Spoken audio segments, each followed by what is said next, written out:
Esprit au milieu de nous. Alléluia. L'action du Saint-Esprit au milieu de nous. Nous ne pouvons pas nous passer du Saint-Esprit. C'est lui qui anime nos réunions. Parce que s'il n'y a pas le Saint-Esprit, nos cantiques sont vides, nos messages sont secs, nos discours inutiles. C'est lui qui anime nos réunions. Amen.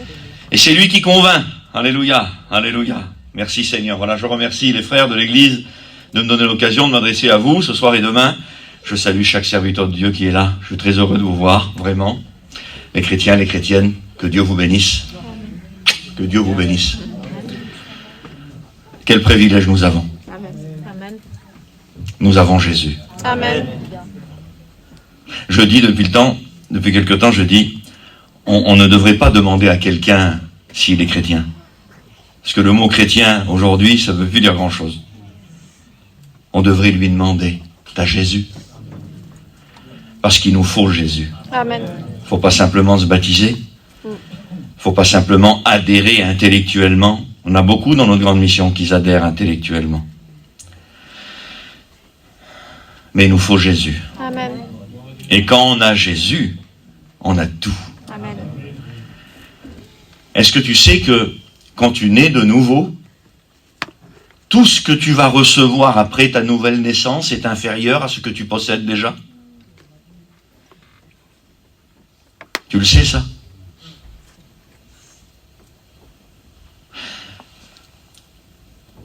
Petite chrétienne, ça n'existe pas, hein? Mais je parle à la manière des gitans. Petite chrétienne, j'ai rien, moi, de supérieur à toi. Moi qui prêche. Comment ça? T'es un prédicateur, tu prêches, toi. Mais oui, j'ai rien de supérieur à toi, moi. Parce que t'as Jésus, toi. C'est plus grand que mon ministère. Si Dieu, dans sa grâce, je sais pas, mais si Dieu, dans sa grâce, si le Saint-Esprit, selon son bon vouloir, pour rester biblique, m'a accordé un don, je sais pas si j'en ai. C'est inférieur à ce que t'as Jésus. Le ministère, les dons spirituels, les 5 ministères, les 9 dons spirituels sont inférieurs à Jésus. Amen. Quand t'as Jésus, t'as tout. Vous comprenez pourquoi Paul dit « Nous avons tout pleinement reçu en Jésus-Christ ». Quand on a Jésus, mais on a tout.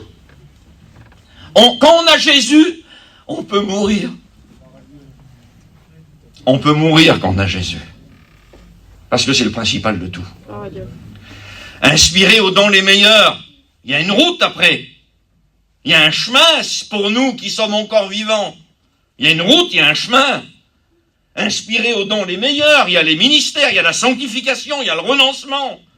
Il y a les victoires, il y a l'exaucement aux prières. Mais quand vous rencontrez Jésus, vous avez tout rencontré. Quand vous avez reçu Jésus, vous avez tout reçu. Je vais vous parler de ça ce soir. Elle est là, en grande et en petit. Alléluia. Il a mis sur son épaule une des prophéties messianiques. Le Messie mettra sur son épaule la clé de la maison de David. Et nous savons que Jésus n'a rien mis d'autre sur son épaule que la croix, qui est la clé de la maison de David. Il est appelé, il a beaucoup de noms, vous savez, le ciel. Le sein d'Abraham, la maison de David. Ça a beaucoup de noms, mais c'est l'endroit où il y a Dieu. Et si un jour nous allons aller où il y a Dieu, croyez-moi, c'est pas à cause de vos aumônes, de vos prières, de vos bonnes actions. Si un jour nous allons aller là où il y a Dieu, c'est parce qu'il a porté la clé de la maison de David. Il a été crucifié dessus et il est ressuscité et il revient bientôt. Voulez-vous compris avant d'aller dans la parole de Dieu? Je ne vais pas être long. Je vais vous... Bon, peut-être que ceux qui sont là ce soir ne seront pas là demain, mais je vais vous parler de la grâce et je vais vous en parler en 2 fois. Je vais vous en parler un petit peu ce soir et un peu demain. Voulez-vous compris? Amen. Alléluia. Prions le Seigneur. Alléluia. Gershom, tu pries pour nous?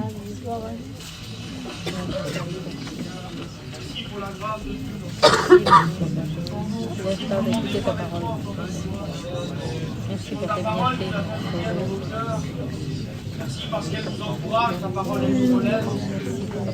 Fais du bien, je prie pour les cœurs qui sont là, Au nom de Jésus. qui n'ont pas trouvé encore ce grand trésor.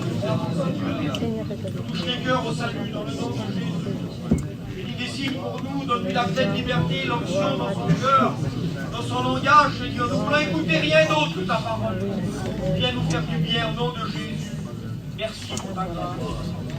Oh Seigneur, merci. Merci au Seigneur. Merci à Dieu le Père, à Jésus, le Fils, notre Sauveur, au Saint-Esprit. Merci au Saint-Esprit. Alléluia. Allez-y, vous avez le droit de dire merci au Saint-Esprit. Merci Saint-Esprit. On dit merci à la boulangère quand elle nous donne une baguette de pain. Tu peux dire merci au Saint-Esprit. C'est lui qui anime nos réunions, nos cantiques, nos messages. Un homme disait un jour, le Saint-Esprit c'est le cou. Jésus est la tête. L'Église c'est le corps. Il n'y a rien qui passe de la tête au corps sans passer par le cou. Le Saint-Esprit nous est indispensable. Il faut que je m'en aille. Il est préférable que je m'en aille pour que je puisse vous envoyer le Consolateur. Le Saint-Esprit est venu à la demande de Jésus envoyé par le Père. Et il vous dirigera dans toute la vérité. Une traduction dit, je vous enverrai un autre comme moi. Quelle force! Un autre comme moi. C'est par le Saint-Esprit que l'apôtre Pierre a prêché à la Pentecôte. 3000 âmes se sont converties. Amen. Ah, il n'avait pas été à Oxford ou à Harvard. C'est comme ça que ça se dit, je crois. Hein? Harvard, comment? Il n'avait pas fait grandes écoles. Il parlait pas mieux. Il n'avait pas appris à prêcher. Mais qu'est-ce qui s'est passé ce jour-là? 3000 âmes se sont converties. Et quand vous lisez le message, il est écrit dans les Actes des Apôtres, chapitre 2. Croyez-moi, c'est pas le message le plus extraordinaire du monde. Hein. Vous le lisez, il dure pas longtemps. Vous pouvez le prêcher mot à mot. Il n'est pas compliqué, il n'y a pas de théologie dedans. Il parle de l'Ancien Testament, des prophéties messianiques, et il présente Jésus. 3000 âmes se convertissent ce jour-là. Mais que s'est-il passé? Quelques minutes avant, il avait été rempli du Saint-Esprit. Le Saint-Esprit. Même Jésus, le Sauveur, a eu besoin du Saint-Esprit. Et c'était le signe que Dieu avait donné à Jean le Baptiste. Celui sur qui tu verras le Saint-Esprit descendre sous forme d'une colombe, c'est lui. Vous savez que le Saint-Esprit, c'est un signe de l'approbation de Dieu. Le Saint-Esprit est Dieu. Amen. Il n'est pas Dieu le Père, il n'est pas Dieu le Fils, il est Dieu le Saint-Esprit. Amen. Et Jésus a eu besoin du Saint-Esprit. Et c'était le signe que c'était lui. Celui sur qui tu verras descendre le Saint-Esprit. À son baptême, il va être rempli du Saint-Esprit, poussé par le Saint-Esprit dans le désert. Il va ressortir du désert, revêtu du Saint-Esprit, et il va commencer son ministère. Vous avez remarqué que dans la vie de Jésus, avant qu'il soit rempli du Saint-Esprit à son baptême, il ne se passe rien. Curieux. Vous avez déjà posé la question? Il ne se passe rien. De sa naissance à ses 12 ans, il n'y a rien. On le voit à 12 ans dans le temple. De ses 12 ans à ses 30 ans, rien. Aucun détail. Il croise des malades, il voit des gens, peut-être qu'il a certainement parlé de Dieu. Pas de grand réveil, pas de mort qui ressuscite, pas de guérison. Il n'y a rien. Il n'est pas Jésus, le Fils de Dieu, à partir de son baptême. Il l'est quand il naît. Mais il a fallu qu'il soit rempli du Saint-Esprit pour commencer à faire des miracles. Et c'est quand il a été rempli du Saint-Esprit que tout a démarré. Il croise les malades sont guéris, les malades le touchent, les malades sont guéris. Les gens l'écoutent parler, jamais homme n'a parlé comme cet homme. Mais avant ça, rien ne se passe. Et à partir qu'il est rempli du Saint-Esprit, tout se passe. Vous savez qu'il y a plein de choses qu'on peut faire sans l'action du Saint-Esprit. On peut chanter des cantiques, frapper dans les mains, On peut prêcher. Il y a beaucoup de religions, ils prêchent. On peut même faire des conversions sans l'action puissante du Saint-Esprit. On peut même convertir des gens à notre cause. Vous savez, on peut se convertir au catholicisme, on peut se convertir au judaïsme, on peut se convertir au bouddhisme. Vous pouvez demain vous convertir aux témoins de Jéhovah, vous pouvez vous convertir à toutes les religions. On peut faire des conversions sans le Saint-Esprit. Mais on ne peut pas opérer de nouvelles naissances. Il y a des choses qu'on saura faire sans le Saint-Esprit. Bâtir des bâtiments, baptiser les gens, chanter des cantiques, prêcher. Mais on ne pourra faire aucun miracle. C'est pour ça, mes frères et sœurs, qu'il ne faut pas qu'on s'habitue au manque de miracles. Parce que s'habituer au manque de miracles, je parle de guérison, de nouvelle naissance, de réveil puissant. Quand on commence à s'habituer à vivre sans ces choses-là, on s'habitue à vivre sans l'action puissante du Saint-Esprit. Quand Élie était face aux 450 faux prophètes de Baal, et que le peuple d'Israël était là dans le livre des rois, je ne me trompe pas, c'est le livre des rois? Oui. Le peuple d'Israël était là, puis il fallait convaincre. Vous savez que le monde païen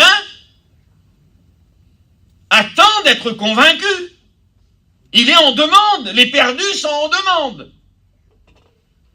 Ils sont en demande. Ils veulent être convaincus. Ils veulent changer. Ils veulent être touchés. Combien de nos familles le disent? Je voudrais, moi, être touché. Je viens aux réunions. Je voudrais bien que le Seigneur fasse quelque chose dans ma vie. Ils attendent que ça. Le monde païen est en attente. Si nous n'avons pas plus puissant à proposer au monde païen que les discours religieux, nous ne convaincrons personne. Les faux prophètes de Baal se proclamaient comme étant dans la vérité.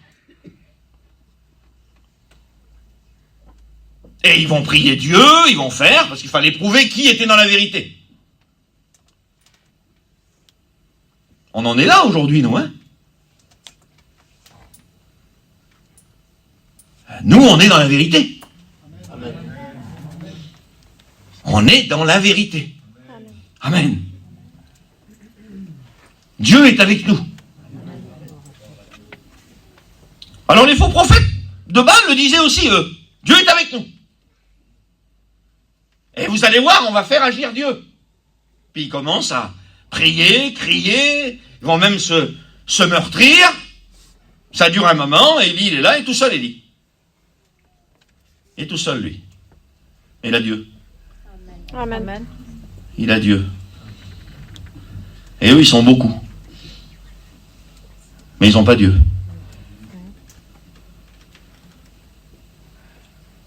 Il ne faudrait pas que chez nous, les hommes et les femmes remplis du Saint-Esprit soient isolés.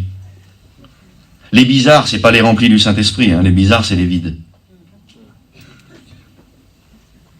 Et même si les vides sont plus nombreux que les remplis du Saint-Esprit, ça ne changera pas grand-chose. Ils étaient 450, il était tout seul. Et ils vont faire beaucoup de cris, beaucoup de... Vous savez, il y en a qui croient que l'action du Saint-Esprit, c'est dans les cris, dans le bruit, dans le folklore. Vous savez, la vérité de la parole de Dieu qui est inspirée par le Saint-Esprit, que vous la hurlez ou vous la murmurez, c'est la même. Amen. C'est la parole de Dieu, elle est vivante. Et ils vont faire plein de choses, et puis il n'était pas obligé de faire ça, mais il fait un peu d'ironie, Élie. Il est tellement sûr de lui.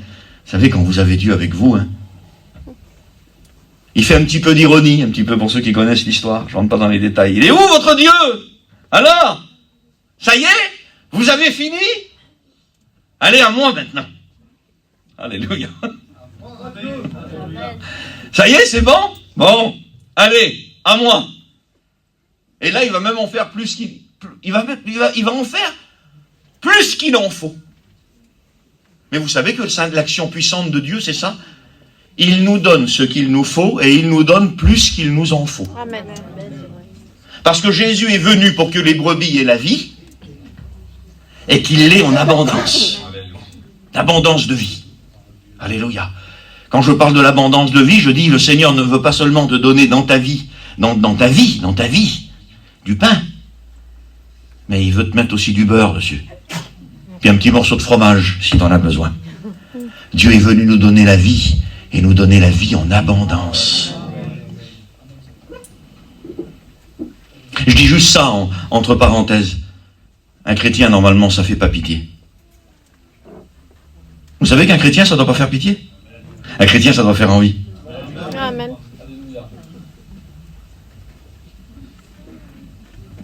Viens! Viens au Seigneur, tu vas voir, tu vas être trop bien.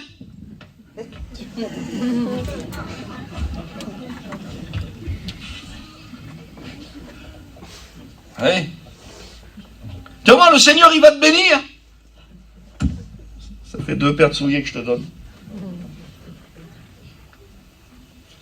Ça fait envie, un chrétien. Notre Dieu est un Dieu d'abondance. Amen. Alléluia. Laisse pas ses enfants mourir de faim, notre Dieu. Et c'est la vérité. Alléluia. Même si des fois on a eu faim, faut le dire. On a déjà eu faim, mais il nous a jamais laissé mourir de faim. Alléluia. Ah oui, on n'est pas mort de faim. Hein. Il va en faire peut-être un petit peu trop même. Il va creuser un trou autour du comment on appelle ça, le fossé. Il va faire un fossé. Il va mettre des pierres dedans, puis il va rajouter de l'eau. T'es pas obligé de faire tout ça. Et il voulait démontrer au peuple d'Israël que le vrai Dieu, c'était l'Éternel. Et que dans la vie de cet homme-là, il ne faisait pas que dire « Moi, mon Dieu, c'est le vrai ». Israël avait besoin de le voir. Vous savez que le monde païen a besoin de voir en nous la puissante action de Dieu. Pas simplement un discours, pas simplement un témoignage, mais une puissante action de Dieu. Amen. Le monde païen a besoin de cela. Le Saint-Esprit est au milieu de nous, et nous ne pouvons nous passer du Saint-Esprit. Je remercie le Saint-Esprit d'être au milieu de nous ce soir.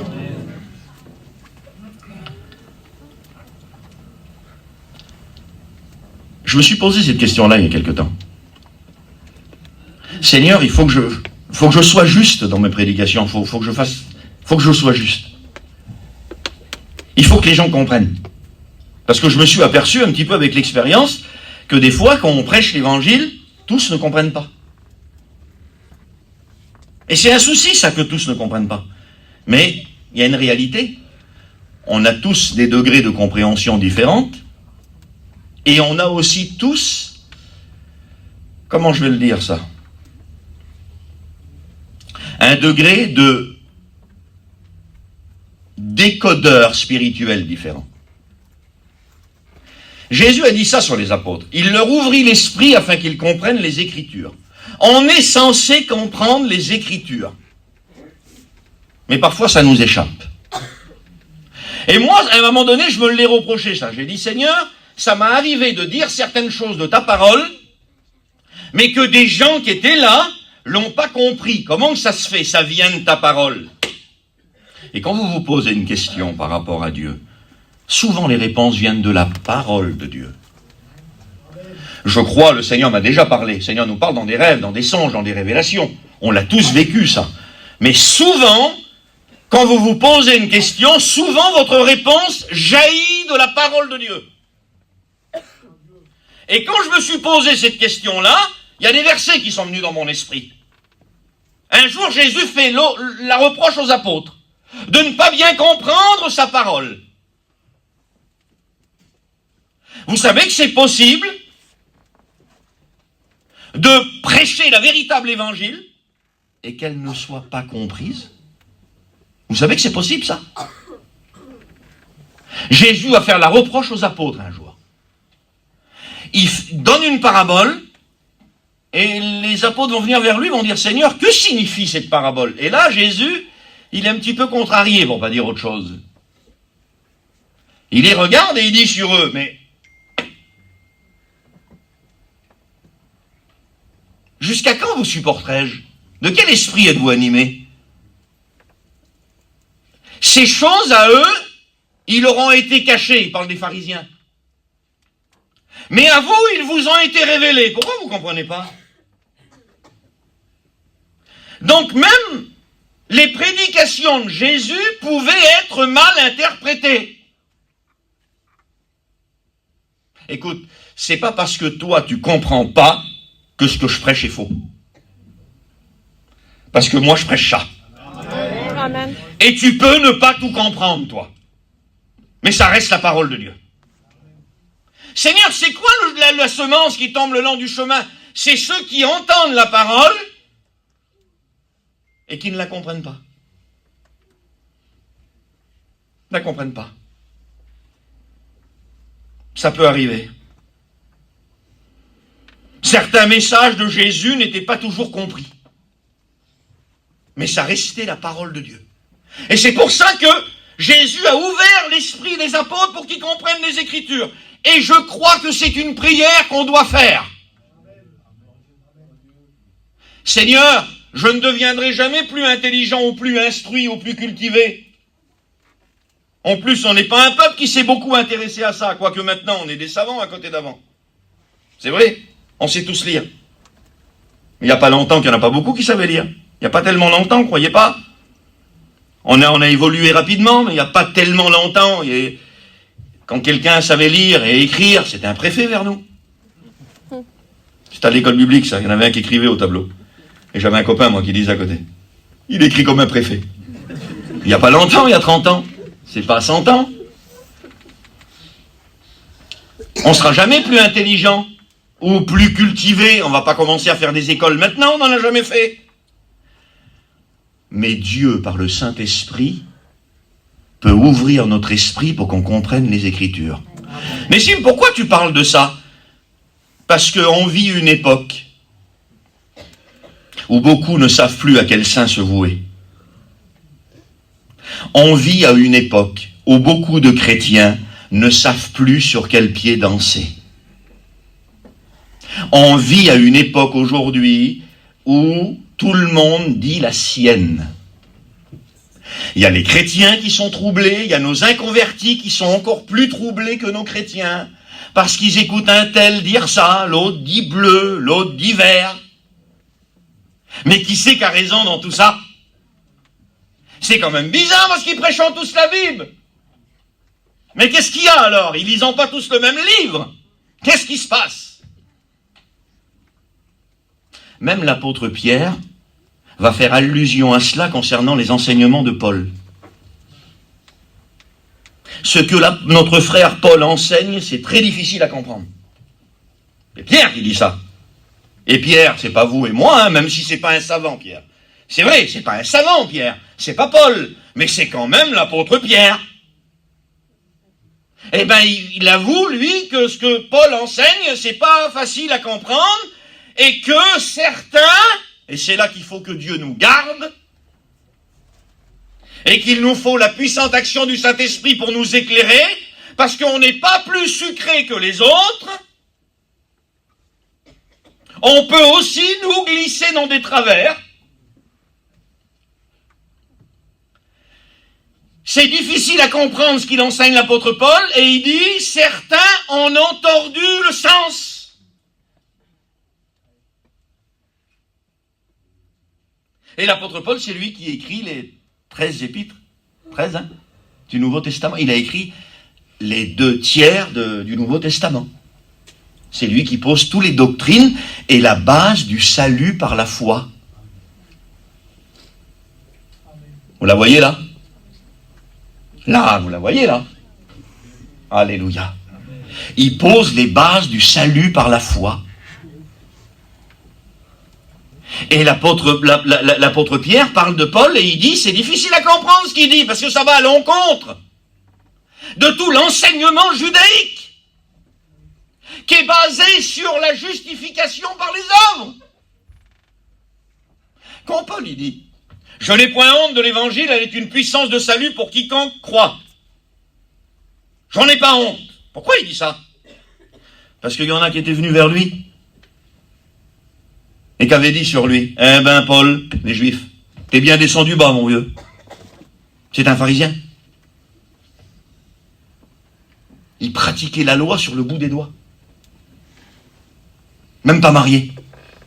Consacré à Dieu. À un moment donné, il voit les chrétiens qui surgissent, il se dit ça c'est une secte, ça va faire du mal aux choses de Dieu. Il les emprisonne tous, et peut-être qu'il en a tué. Vous voyez le zèle un peu de Paul, hein? Et il y en a qui étaient venus vers lui quand il s'est converti au christianisme. Parce que quand vous vous convertissez au christianisme, qu'est-ce que c'est que le christianisme par rapport au judaïsme?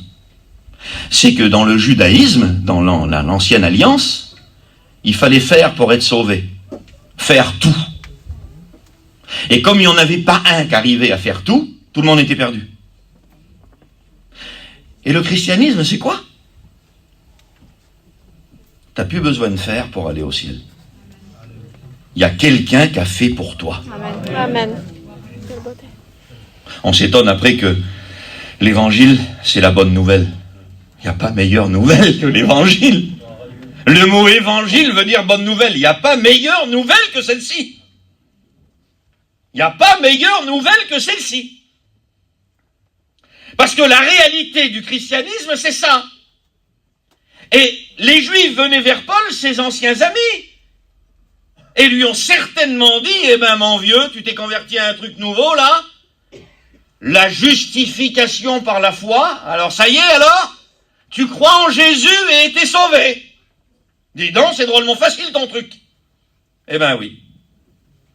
Et le plus beau, c'est que j'en ai pas honte. Amen. Amen. Je n'ai point honte de l'évangile, et croyez-moi, il a dû dire ça à ces hommes-là. Je suis pas descendu. Je suis monté. Je n'ai point honte de l'évangile, car elle est une puissance de Dieu pour le salut de celui qui marche sur les genoux. Je n'ai point honte de l'évangile, car elle est une puissance de Dieu pour celui qui prie 7 heures par jour. Non plus. Priez, hein. Évitez de marcher sur les genoux, ça sert à rien, mais priez. Elle est une puissance de salut, je n'ai point honte de l'évangile, car elle est une puissance de salut pour le salut de quiconque croit. Amen. Vous vous imaginez que moi j'ai rencontré le Seigneur, je devais avoir, sans exagérer, hein, entre 8 et 10 ans. Le Seigneur s'est révélé dans ma vie. J'étais rempli du Saint-Esprit dans les réunions. 11 ans, 12 ans, je jeûnais avec ma mère. Je jeûnais des journées entières. Et je ressentais la présence de Dieu. J'avais rencontré Dieu à cet âge-là. On a vu des jeunes qui rencontrent, je suis pas une bête bizarre. Hein. Il y a des enfants de 6 ans qui sont baptisés du Saint-Esprit.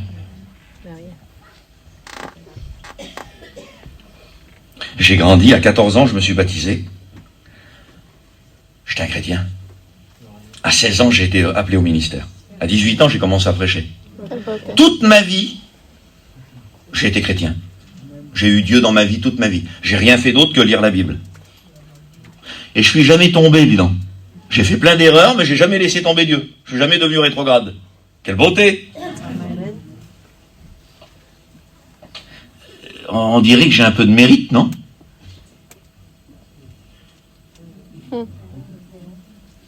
Quand je vais arriver au ciel, je pourrais pas mettre gros comme ça dans la balance. J'y suis pour rien.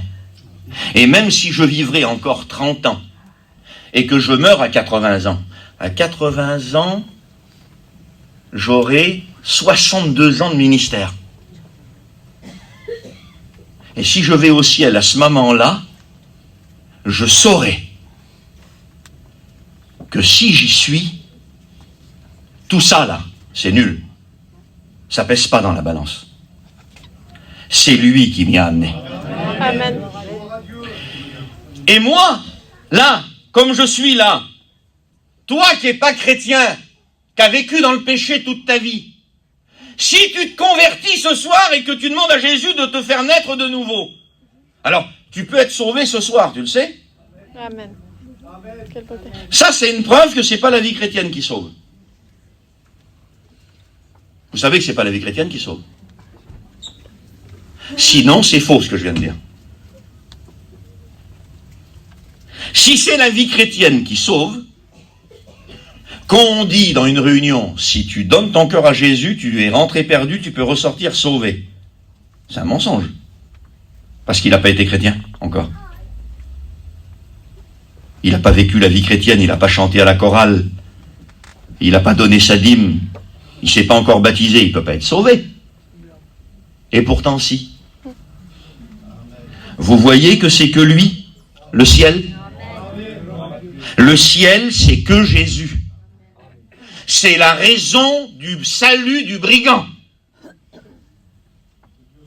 S'il faut être chrétien, pardonne-moi Seigneur de dire une chose pareille, c'est pour faire comprendre. S'il faut être chrétien pour être sauvé, le brigand est perdu. C'est pas vrai ce que Jésus lui a dit. C'est faux. Parce qu'il n'a pas été chrétien. Il n'a même pas eu le temps de se baptiser. Qu'est-ce qu'il a fait, lui? Quelle œuvre il a fait? Il a prié combien de temps? Combien il a donné à la dîme? À combien de réunions il a assisté? Il n'a rien fait. Et s'il y aurait eu un concours à l'époque de celui qui n'avait rien fait, il aurait eu la palme. Et je remercie le Saint-Esprit d'avoir sélectionné ce passage pour nous le ramener. Vous savez que tous les passages des évangiles, on ne les connaît pas? Vous savez que ça a été sélectionné par le Saint-Esprit des passages qu'on connaît dans les 4 évangiles. Parce que si le Saint-Esprit aurait poussé les écrivains à écrire tout, c'est pas 4 évangiles qu'il y aurait, c'est 100 évangiles. Et c'est écrit que c'est pas écrit. Faites ça pour voir. Ce que je dis là, tout n'a pas été écrit. Parce qu'il aurait fallu trop écrire. Et la Bible dit que s'il aurait fallu écrire toutes les prédications de Jésus, tous ces miracles, il n'aurait pas suffi des bibliothèques pour mettre les livres. Quelle beauté. Donc, c'est pas Matthieu, c'est pas Marc, c'est pas Luc, c'est pas Jean qui a sélectionné les miracles et les prédications. C'est le Saint-Esprit qui a sélectionné les bons passages. Amen. Les passages, les scènes, les prédications, que lui, ce Saint-Esprit, Dieu, savait que ça allait servir au monde et à l'Église. Donc, le Saint-Esprit a dit à Matthieu, toi, dans ton évangile, tu diras ça. Tu diras ça. Toi, Marc, tu diras ça. Et toi, Luc, ça, tu diras ça, Luc, toi. Poussé par le Saint-Esprit que des hommes ont parlé, et poussé par le Saint-Esprit que des hommes ont écrit.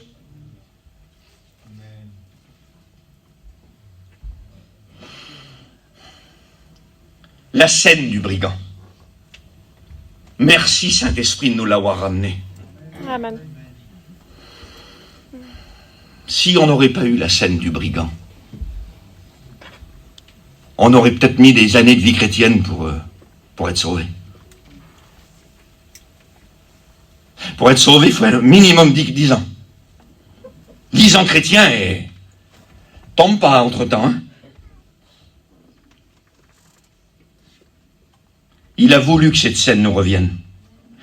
Soyons sincères. Si la scène du brigand, on ne la connaîtrait pas, on n'aurait pas envoyé les 2 en enfer.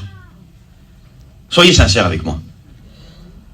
Si cette conversation ne nous aurait pas été ramenée, on n'aurait pas envoyé les 2 en enfer. Et vous savez pourquoi on aurait envoyé les 2 en enfer? Parce qu'on veut être témoin de tout. On veut être témoin de ce qui se passe entre un homme et Dieu, entre une femme et Dieu, à 5 minutes avant de mourir. On veut être témoin, on veut écouter. Parce que nous, si on n'écoute pas, on envoie en enfer. Il faut qu'on écoute. Mes frères et sœurs, on a outrepassé nos droits. On donne des tickets de salut. On donne des tickets de paradis et d'enfer aux gens. On dit, toi t'es sauvé, toi t'es perdu, toi t'es sauvé, toi on verra. On verra. C'était gentil. On a outrepassé nos droits. On arrache l'ivraie. C'est ce que Jésus a dit qu'il ne fallait pas faire. On arrache l'ivraie.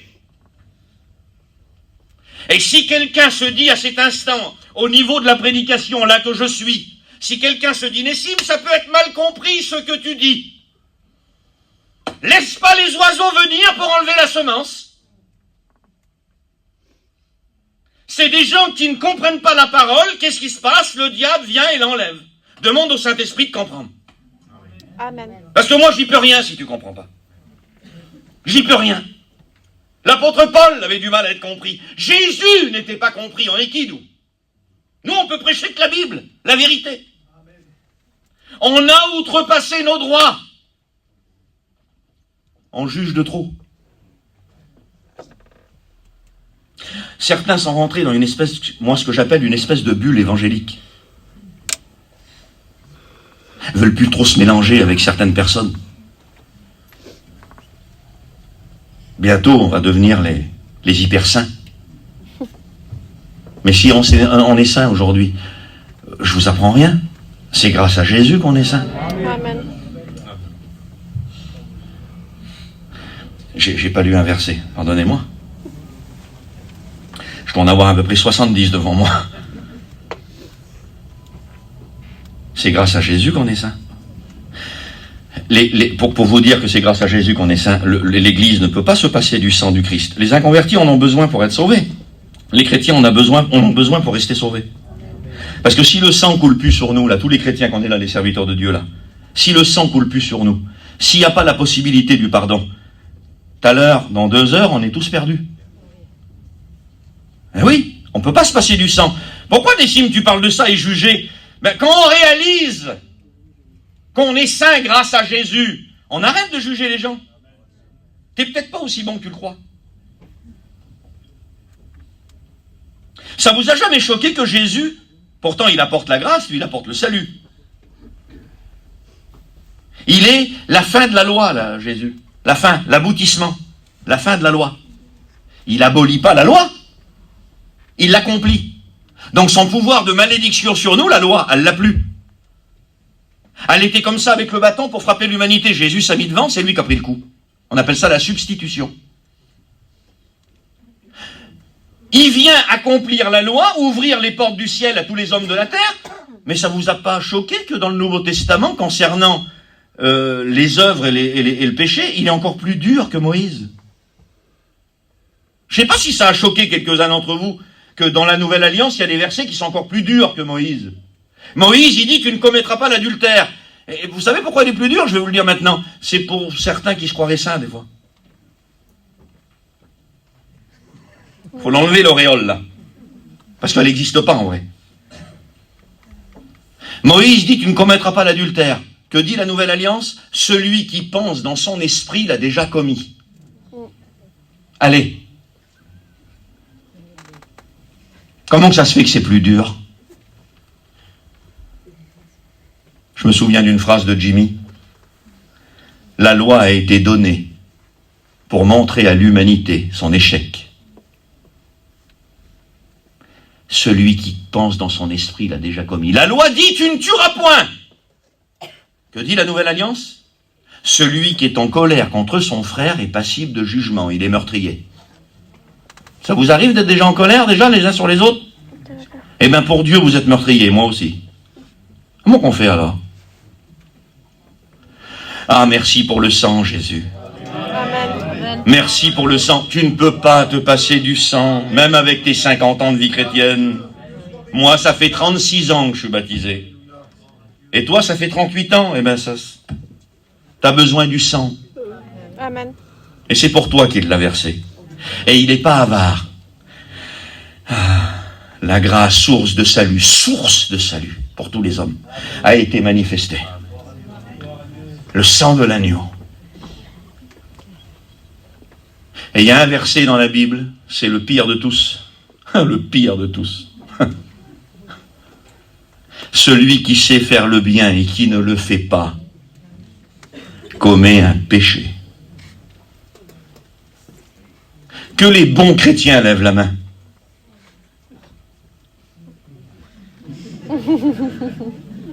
C'est pas les bons chrétiens qui vont aller au ciel, frères et sœurs. C'est les chrétiens tout court. Amen. Que les chrétiens lèvent la main. Merci Jésus. Tu vas aller au ciel parce que tu as Jésus. Tu vas aller au ciel parce que tu as Jésus. Amen. Quand je verrai le brigand au ciel, je lui dirai, te rends compte le sacrifice de Jésus, je dirais, sur lui? Toi, t'as tué, t'as torturé, t'as fait tous les 1000 coups dans ta vie. T'as été sauvé 30 secondes avant ta mort, t'es là.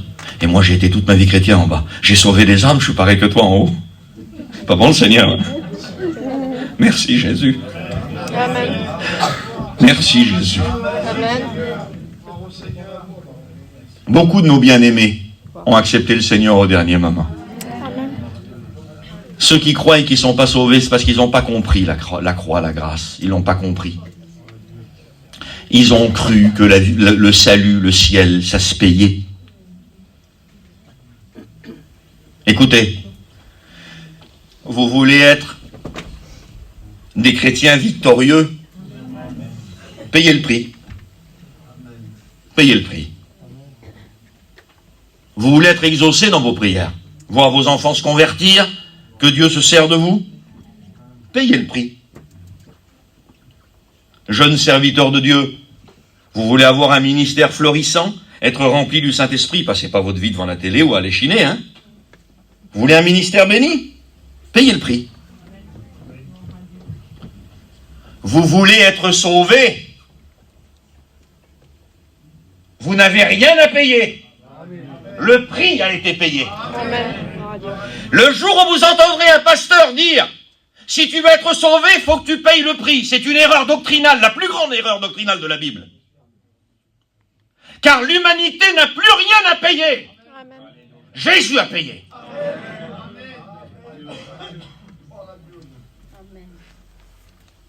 Vous n'êtes jamais posé la question pourquoi l'Église est si solide depuis des siècles, avec tout ce qu'elle a subi? Depuis 2000 ans, sa naissance à la Pentecôte. On a brûlé la Bible, et ça reste. On l'a brûlée à travers tous les siècles, la Bible. On a empêché les imprimeries de l'imprimer. Il reste le livre le plus vendu au monde. On a enfermé les chrétiens, on a fermé les églises, on les a assassinés dans certains pays, à une certaine époque, on les a crucifiés, et on les a brûlés, les chrétiens. Vous n'êtes jamais posé la question pourquoi l'Église est si solide, qu'elle existe encore? Elle ne repose pas sur des hommes. Jésus a dit, je bâtirai mon Église. Amen. Voilà pourquoi l'Église de Dieu est si solide. Amen. C'est lui qui l'a bâti. Est-ce que tu sais que tu es plus important pour Dieu que tout ce que tu pourrais faire pour lui? Est-ce que tu le sais, ça? Tu sais, fais pour Dieu, hein? C'est pas moi qui va dire le contraire. Fais pour Dieu. On a voué notre vie au service de Dieu, nous. Fais pour Dieu. Mais est-ce que tu sais que quand tu es en train de faire quelque chose pour lui et que tu es content de ce que tu as fait, il voit lui et tu dis, t'as vu Seigneur? T'as vu ce que j'ai fait? Oui. Et lui, il a les yeux sur toi. Et il te regarde comme ça à toi. Parce que tu lui intéresses plus toi que ce que tu fais. C'est comme un de nos petits qui fait quelque chose et qu'il est fier de ce qu'il a fait et qui dit, t'as vu tata? T'as vu ce que j'ai fait? Alors lui, il croit que vous allez regarder, le petit, ce qu'il a fait, mais vous le regardez à lui avec les larmes dans les yeux. Votre vie, c'est pas ce qu'il a fait, votre vie, c'est lui. Dans le Cantique des Cantiques, quand il est question de l'Église, la Sulamite, vous savez que les vêtements, c'est les bonnes œuvres. Dans la Bible, les vêtements, c'est les bonnes œuvres. Parez-vous de bonnes œuvres. Et Ecclésiaste, concernant la Sulamite, c'est Dieu devant l'Église. Elle a un voile, certainement avec des brillants dessus. Dieu, il la regarde. C'est Ecclésiaste qui parle, il dit, on croit qu'il va regarder le voile, nous. Il dit sur elle, qui sont beaux tes yeux derrière ton voile. C'est beau ton voile. Il est merveilleux ton voile. C'est quoi? C'est l'exercice du ministère, c'est sauver les âmes, c'est prier, c'est jeûner, mais c'est notre vie. On n'a rien fait d'autre que ça. C'est notre vie. Mais ce qui est plus important pour Dieu de ce qu'on pourrait faire, c'est nous. C'est toi. Qui sont beaux tes yeux derrière ton voile. T'as vu, Seigneur, le beau collier que j'ai? J'ai travaillé pour toi, regarde, j'ai fait une belle mission, Seigneur, regarde, le collier. Et Dieu la regarde, la Sulamite, il dit, mon Dieu, qu'il est beau ton cou, derrière ton collier. C'est toi, moi. Moi, c'est toi. Elle a des chaussures, les plus belles chaussures du monde, la Sulamite. Avec des brillants dessus, des fils d'or. Seigneur, t'as vu les chaussures du zèle. T'as vu, Seigneur, ce que j'ai fait, j'ai travaillé pour toi. Je suis content, mon fils. Je suis content, ma fille. Ah là là, les chaussures du zèle. Qui sont au beau tes pieds dans tes chaussures. Ce qui est plus important pour Dieu, c'est pas ce que l'Église fait. C'est l'Église elle-même. Amen. Il nous aime. Il est venu pour nous. Servez Jésus. Je le sers depuis mon enfance. Servez Jésus. Servez-le. Mais réalisez bien une chose, ça sort de la bouche même de Jésus. Je ne suis pas venu pour être servi. Il a des millions d'anges dans le ciel. Vous imaginez la puissance des anges? Avec quel service les gens, avec quelle qualité de service les anges peuvent le servir, avec la force qu'ils ont? Vous croyez qu'il est venu sur la terre pour demander des services aux hommes? Vous croyez qu'il a besoin de moi, Jésus?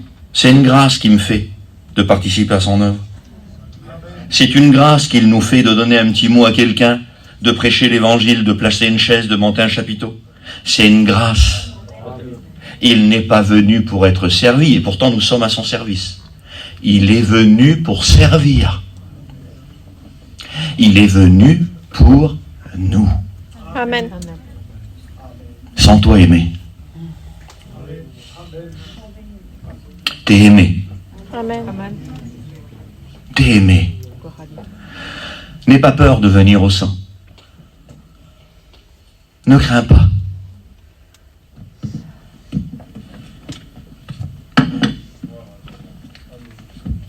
Voilà.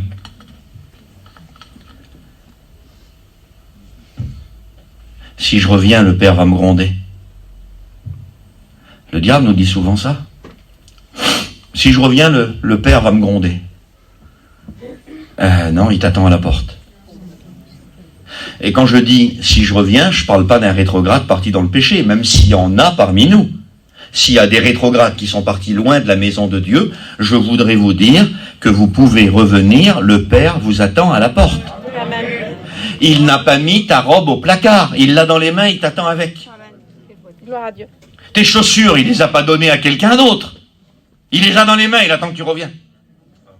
Et il va pas te gronder quand tu vas revenir, parce que quand tu vas revenir, il va courir à ta rencontre. Comme dans la parabole. Mais il y a aussi des chrétiens, des fois, qui partent de la maison de Dieu.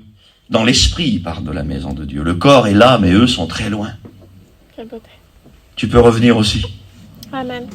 Personne ne saura que tu es parti, en vrai. Mais lui, le Seigneur, il sait que tu es parti. Personne ne l'a su que tu étais parti. Le corps est resté dans la maison. Mais l'esprit, le cœur est ailleurs. Ça fait un moment déjà. C'est pas important que les autres sachent que tu es parti ou que tu reviens. Je voudrais te dire ce soir qu'il est à la porte, il t'attend.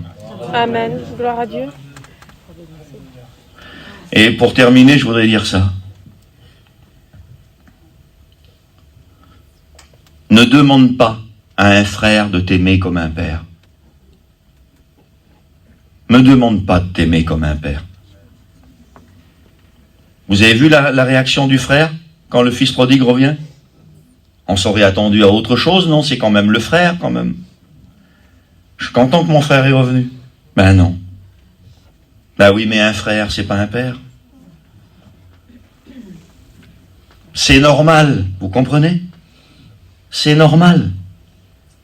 Il y a des fois des frères qui n'arrivent même pas à se réjouir du retour du frère. Mais le père, lui, comment qu'il est content. Mais il a mangé tous tes biens là-bas, comme ci, comme ça, il a fait le mal. Oui, je sais. Il est punissable. La croix.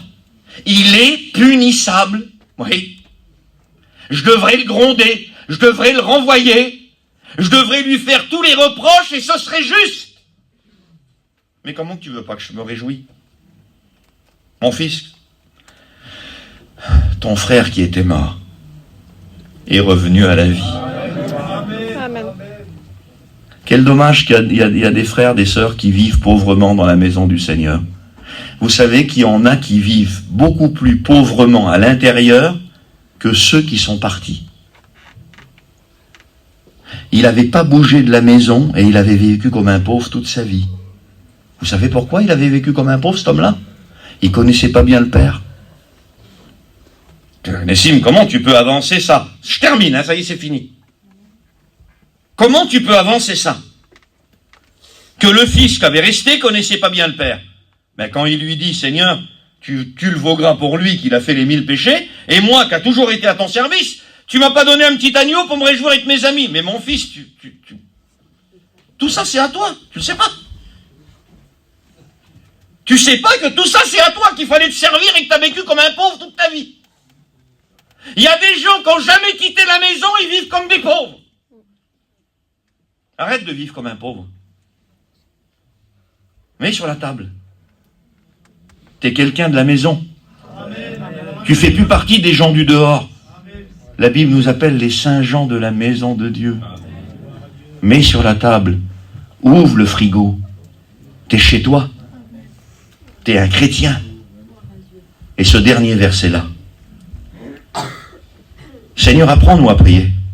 Ah, je suis convaincu qu'à chaque fois que Jésus disait ça aux apôtres, Jésus était content, c'était l'occasion de leur enseigner quelque chose. Jésus, il se servait de, je sais pas moi, un pot de fleurs, il tombait, il faisait une doctrine, faisait un enseignement pour les apôtres. Toute occasion était bonne pour les enseigner. Alors imaginez-vous quand il venait vers lui, et qu'il lui posait une question. Jésus devait être content, c'était l'occasion de les enseigner. Seigneur, apprends-nous à prier. T'as vu, Jean, il a appris, Jean le Baptiste, ses disciples à prier. On voudrait que tu nous apprennes. D'accord, je vais vous apprendre. Alors quand vous priez, la première chose qu'il faut que vous sachiez, et que vous soyez convaincus avant de demander quoi que ce soit, c'est à votre Père que vous demandez. Frères et sœurs, on ne s'adresse pas à un père comme on s'adresse à un oncle, quand même. Quand un chrétien prie, il ne s'adresse pas à son oncle.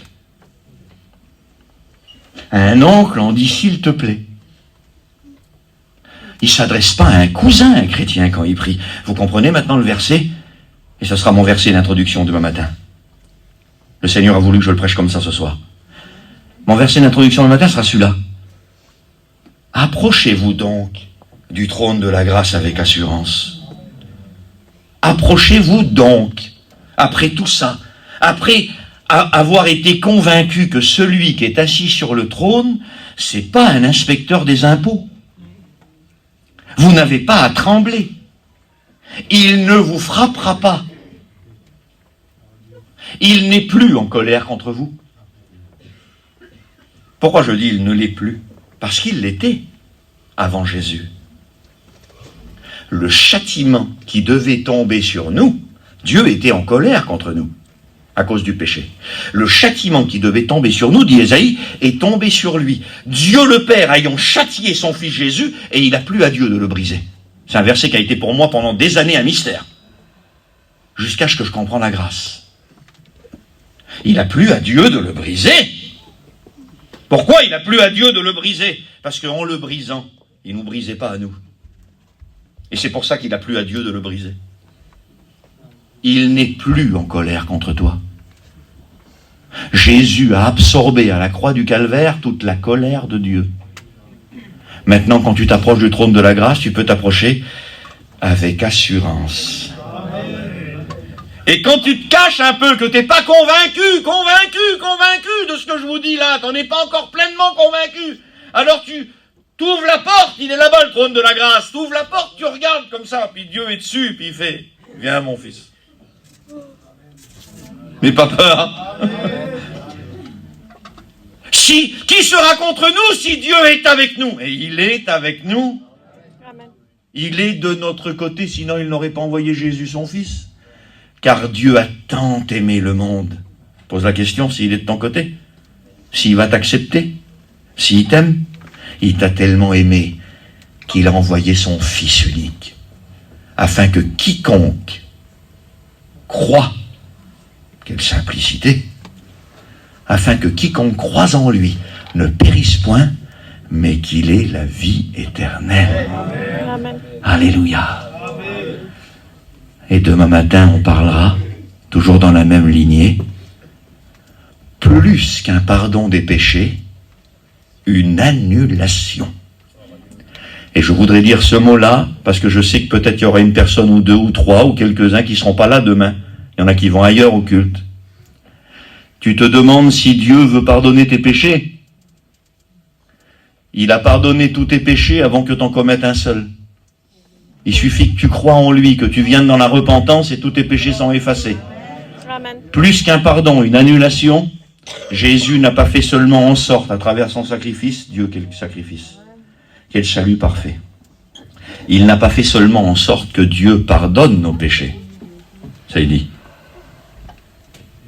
Il a fait en sorte que Dieu le Père les oublie. Comment voulez-vous que Dieu le Père reproche à un chrétien son passé? Quand le sang de Jésus-Christ a passé sur lui, Dieu le Père ne s'en souvient plus. Quel salut, Seigneur! Et il peut être pour toi ce soir. Chrétien, ce salut est à toi. Fermons les yeux maintenant.